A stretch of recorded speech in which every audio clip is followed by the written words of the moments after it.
Visi KUSKOP untuk menjadikan Malaysia sebuah negara keusahawanan unggul dan dalam anggaran perbelanjaan mengurus dan pembangunan usahawan koperasi 2024 mencecah jumlah lebih daripada RM778 juta.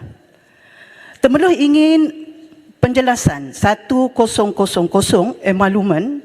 Temeluh ingin tahu dengan lebih RM45 juta telah dikhususkan untuk perbelanjaan ini. Sejauh mana digerakkan pemantauan dan penguatkuasaan terhadap aktiviti penubuhan koperasi dan aktiviti yang dijalankan di bawah koperasi oleh pegawai di bawah KUSKOP.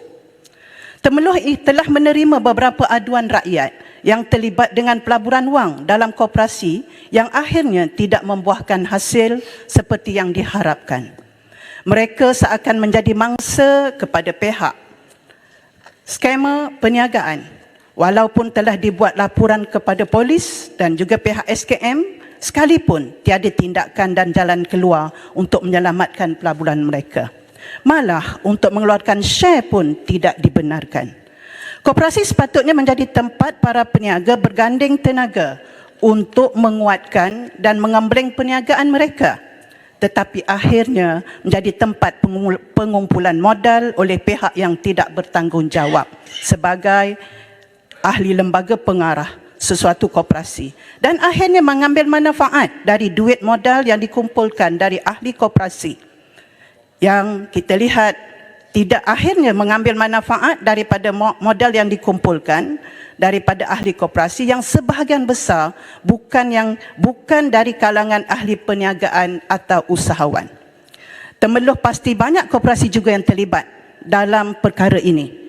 Temeluh ingin memaklumkan dan mohon perhatian satu koperasi yang memang Koperasi Sarjana Gemilang Kuala Lumpur. Saya harap ada perhatian selepas ini daripada KUSKOP. Seterusnya, sejauh mana usaha KUSKOP untuk menghidupkan koperasi yang tidak aktif dan menyelamatkan koperasi yang sedang sakit dalam perkara 03000 pembangunan koperasi sebanyak 97 juta. Berapa banyak koperasi yang sudah berjaya dipulihkan atau ditubuhkan dengan skim bantuan pembangunan yang disediakan sebanyak 74 juta pada tahun 2023. 04000 program khusus, 040100 kos bertugas keluar negara menaik menjadi RM2 juta daripada RM1 juta. Temeluh ingin tahu kenapa berlaku kenaikan, apakah strategi yang telah berubah sehingga berlaku kenaikan bajet tersebut. Berapa ramai yang terlibat dan berapa lama mereka akan bertugas di luar negara serta apakah tujuannya.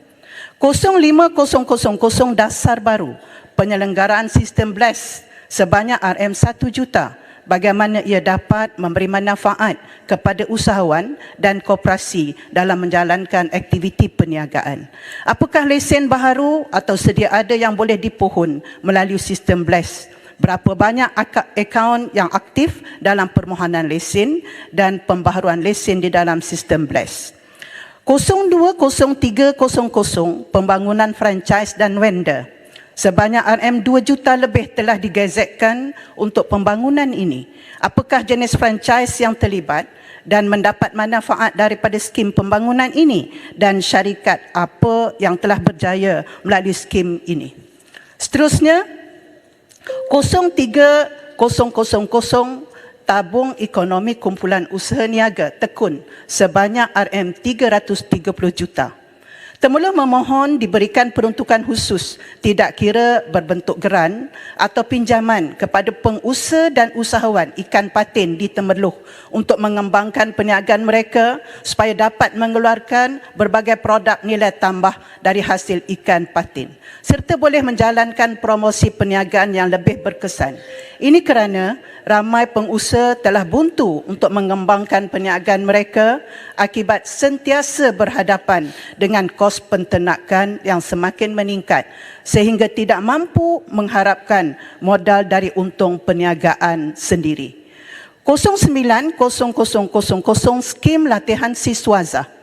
Berlaku peningkatan bajet menjadi RM7.300.000 untuk tahun 2024. Temeloh ingin bertanya, berapa ramai usahawan muda yang dapat dilahirkan melalui skim ini secara keseluruhan dan berapa ramai daripada Temeloh? Dan melalui skim ini, berapa banyak peluang pekerjaan yang tercipta? Yang akhir 00601, Dana Pembangunan dan Pembiayaan PKS. Berlaku peningkatan dari RM 55 juta kepada RM 85 juta. Berapa ramai usahawan wanita dan usahawan belia yang berjaya mendapat manfaat dari dana pembangunan ini? Temeloh mencadangkan untuk diberikan bajet kepada usahawan yang membangunkan perusahaan yang berteraskan hasil produk makanan. Sekian, terima kasih.